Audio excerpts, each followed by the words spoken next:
সকালবেলা রান্না করে সবজি কাটছিলাম, হঠাৎ করে আমার আঙ্গুলটা কেটে যাওয়াতে মা গো বলে চিৎকার করে উঠলাম। আমার চিৎকার শুনে আমার স্বামী রান্না করে দৌড়ে আসলো। আমার হাত দেখে শুরু হয়ে গেল তার নির্দেশনা আর তার বয়ান। তুমি কিভাবে কাজ করো দেখো না, একটু সাবধানভাবে কাজ করতে পারো না, এত বেখেয়ালি হলে হয়। তখন আমার শাশুড়ি রান্নাঘরের সামনে দাঁড়িয়ে বলল, নজর অন্যদিকে থাকে আর মন অন্য কোথাও, এমন তো হবেই। তখন আমার শ্বশুর ডাইনিং টেবিলে বসে চা খাচ্ছিল আর সবকিছু বসে বসে দেখছিল। আমার স্বামী তখন আমাকে রান্নাঘর থেকে বের করে রুমে নিয়ে গেল। আমার শাশুড়ি বলল, যত সব ঢং, সবজি কাটতে গিয়ে আঙ্গুল কেটে ফেলছে। আর আমরা সংসারের সমস্ত কাজকর্ম করতাম, কখনো তো একটা সূচের খোঁচাও আমাদের লাগেনি। এই কথা বলেই সে তার রুমে চলে গেল। আমার স্বামী আমাকে বিছানায় বসিয়ে আমার হাতে ব্যান্ডেজ করে দিল আর বলল, এমন বেখেয়ালিভাবে কাজ করলে চলে না, তুমি বসো, আমি বাইরে থেকে নাস্তা নিয়ে আসতেছি, তোমাকে আর নাস্তা বানাতে হবে না। একথা বলেই সে বাহিরে চলে গেল। আমি তখন বসে বসে ভাবতেছিলাম, আমার নিজের বাড়িতে যদি আমার হাতটা কাটতো তাহলে আমার মা কি করতো। সবার আগে দৌড়ে এসে আমার হাতটা দেখে বলতো, হায় আল্লাহ, কতগুলো রক্ত বের হয়েছে, এই মেয়েটা কখনো আমার কোনো কথা শোনে না। আমি কতবার বলি তোকে কোনো কিছু করতে হবে না, এগুলো বলতে বলতে তখন আমার হাতে মলম লাগিয়ে দিত।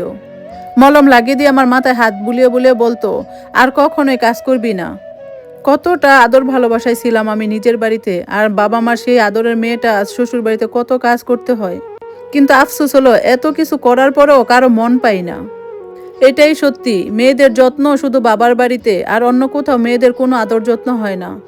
আমি এগুলো মনে মনে ভাবছি, আর এমন সময় বাহিরে চেঁচামেচি শব্দ। আমি রুম থেকে বের হয়ে বাহিরে দাঁড়িয়ে দেখলাম আমার শাশুড়ি আমার স্বামীর সাথে চেঁচিয়ে চেঁচিয়ে কথা বলতেছে। কি সমস্যা তোর, বাহিরে থেকে নাস্তা নাই খাইতে হবে কেন? টাকা কি একটু বেশি ইনকাম হয়ে গেছে নাকি? তোর বউর একটু সামান্য আঙ্গুল কাটছে, হাত তো আর কেটে পড়ে যায় নাই, তাই না? আর এর জন্য তোকে বাইরে থেকে নাস্তা আনতে বলছে? আমার স্বামী বলল, মা একটু আস্তে কথা বলো, ঝুমুর শুনলে কি বলবে। আমার শাশুড়ি আরো বলল, তুই কি তোর বউকে ভয় পাস? শাশুড়ি আরো বলল, যখন তোকে নাস্তা আনতে বললো তুই কেন মুখের উপর না করলি না? এরপর আমার স্বামী বলল, মা ঝুমুর আমাকে নাস্তা আনতে বলে নাই, ওর হাত কেটে গেছিল, এই জন্য আমি নিজেই বাইরে থেকে নাস্তা নিয়ে আসছি। তখন আমার শাশুড়ি বলল, আমাকে আর বুঝাতে আসিস না, আমি সবকিছুই বুঝি, চুল তো আর বাতাসে পাকে নাই। তখন আমার স্বামী একটু রেগে গিয়ে বলল, মা সবসময় একটু বেশি বুঝো কেন? তোমার সমস্যাটা আমি বুঝতে পারি না। তখন আমার শাশুড়ি কান্না শুরু করে দিয়ে বলল, কি আমি বেশি বুঝি? তুই আমার ছেলে হয়ে আমাকে এই কথা বলতে পারলি? এই কথা বলেই নেকা কান্না শুরু করে দিল। আয়ানের বাপ, শুনছো তোমার ছেলে কি বলতেছে? 2 দিন হয় না বিয়ে করছে, এর মধ্যে বউয়ের পক্ষ নিয়ে কথা বলতেছে। আমি পর্দার আড়ালে দাঁড়িয়ে সব কিছু দেখতেছি শুনতেছি, কিন্তু ভয়ে কিছুই বলতে পারতেছি না। যখন বুঝতে পারলাম অতিরিক্ত পর্যায়ে চলে যাচ্ছে মা ছেলের ঝগড়া, তখন দৌড়ে ঘর থেকে বের হয়ে মা ছেলের মাঝখানে আসলাম। গিয়ে বললাম, মা আমি নাস্তা তৈরি করে দিতেছি। আর স্বামীকে বললাম, তোমাকে বাইরে থেকে নাস্তা আনতে হবে না। একথা বলে স্বামীকে হাতে ধরে নিয়ে আমি বেডরুমে চলে গেলাম। কিছুক্ষণ পরে চা নাস্তা রেডি করে আমি আমার শ্বশুর শাশুড়ির রুমে যাচ্ছিলাম। তখনই আমি শুনতে পেলাম আমার শাশুড়ি আমার শ্বশুরকে বলতেছে, তুমি তোমার ছেলে আর ছেলের বউকে আলাদা করে দাও, ও আজকে ওর বউর জন্য আমার সাথে যা তা ব্যবহার করছে। আমার শ্বশুর বলল, ও তোমার বান্ধবীর মেয়ে, তুমি নিজেই তো পছন্দ করে নিয়ে আসছো, এখন আবার নালিশ করতেছো কেন? আমার শাশুড়ি বলল, নালিশ কি আর সাদা করতেছি? কোনো কাজেই তার মন নেই, আমার কাজ আমি নিজেই করে খেতে পারবো। এমন অমনোযোগী বউ রান্না আমার খেতে হবে না। আমার শাশুড়ির মুখ থেকে এইসব কথা শুনে আমার বুকের ভিতরটা কেমন যেন চমকে উঠল। মনে পড়লো মায়ের কথা, সারাদিন এত এত রান্না বান্না করে এখন আবার কাপড় নিয়ে কোথায় যাচ্ছিস? আমি বলতাম, আম্মু তোমার কাপড় আমার কাপড় এগুলো ময়লা হয়ে গেছে, এগুলো ধুয়ে দিতে যাচ্ছি। আম্মু বলতো, আজকে আর ধুইতে হবে না, আগামীকাল দুপুরে ধুয়ে দিস। আমি বলতাম, আম্মু কাজকে কখনো অবহেলা করতে নেই, দেখবা এখন ধুয়ে দিব, বেলকনিতে নেড়ে দিলেই শুকিয়ে যাবে সকালের মধ্যে। তখন আম্মু বলতো, আচ্ছা তুই কি রে, এত কাজ করেও তোর ক্লান্ত লাগে না? ছোটবেলায় তো আমি আমাদের বাড়িতে কোনো কাজই করতাম না, আর তুই আমার মেয়ে হয়ে সব সময় সব কাজ করিস, তোর একটু ক্লান্ত লাগে না? তুই আমাকে অলস বানাই ফেলছস।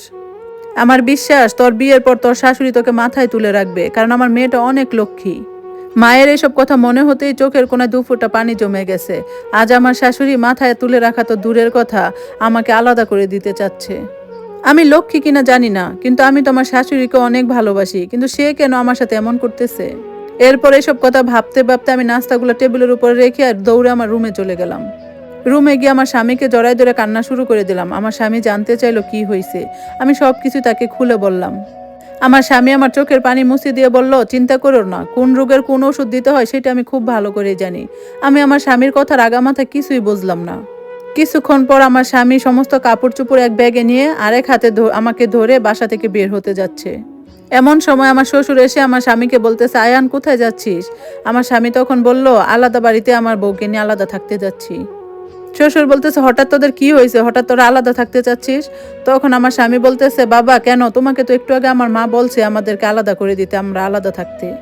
তাহলে তুমি কেন বুঝতেছো না, আর তুমিই বা কেন উল্টাপাল্টা কথা বলতেছো? শ্বশুর তখন ধমক দিয়ে বলল, হ্যাঁ বলেছে, ঠিক আছে, তুই তো জানাস তোর মা এইভাবে কথা বলে, তাই বললে কি তুই বাসা থেকে চলে যাবি? বাবা জানি তো আমার মা এইভাবে কথা বলে, কিন্তু এগুলো কতদিন সহ্য করব? এই কথা বলে আমার স্বামী আবার চলে যেতে চাইলো। আমার স্বামী আমার শ্বশুরের সামনে দিয়ে আমাকে হাত ধরে মেন দরজার সামনে চলে গেল। মেন দরজার সামনে যেতেই আমার শাশুড়িও তখন চলে আসলো, এসে বলতেছে, আয়ান তুই কোথায় যাচ্ছিস? তুই আমাদের ছেড়ে কোথায় যাচ্ছিস বাপ? তখন আয়ান তার মাকে বলতেছে, মা তুমি নাকি আমাদের আলাদা করে দিতে চাইতেছো, তাই তোমার মুখ থেকে এই কথা শোনার আগে আমি আগেই আমার বউকে নিয়ে আলাদা হয়ে যাচ্ছি। শাশুড়ি মা বলল, তুই তোর শ্বশুর বাড়িতে গিয়ে ঘর জামাই থাকবি? আমার স্বামী বলল, মা আমাকে ঘর জামাই থাকতে হবে কেন? মা আমি যথেষ্ট ভালো টাকা বেতন পাই। তখন শাশুড়ি বলল, তুই ভালো টাকা বেতন পাস বলেই তো তোর শ্বশুর শাশুড়ি তোর বেতনের উপর লোভ করে, আর এই কারণে তোর শ্বশুর শাশুড়ি আমার কাছ থেকে তোকে আলাদা করতে চাইছে। এমন সময় আমার শ্বশুর এসে আমার শাশুড়ি গালে একটা থাপ্পড় মেরে দিছে। এটা দেখে আমরা সবাই চমকে গেলাম, ও কেন ওর শ্বশুর বাড়িতে ঘর জামাই যাবে? এই ধরনের উস্কানিমূলক কথা বলে বলে তুমি তোমার ছেলেদের মন থেকে উঠে গেছো, তাদের বউদের মন থেকে উঠে গেছো। চল আয়ান, আমিও তোদের সাথে যাব, তোর মা এই বাড়িতে একাই থাকুক। এই কথা বলে আমার শ্বশুর আমাদের হাত ধরে ঘর থেকে বের হতে যাবে।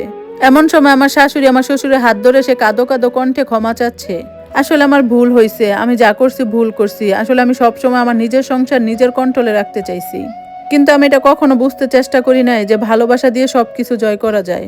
আমার শাশুড়ি আমার সামনে এসে বলল, বৌমা তুমিও আমাকে ক্ষমা করে দাও।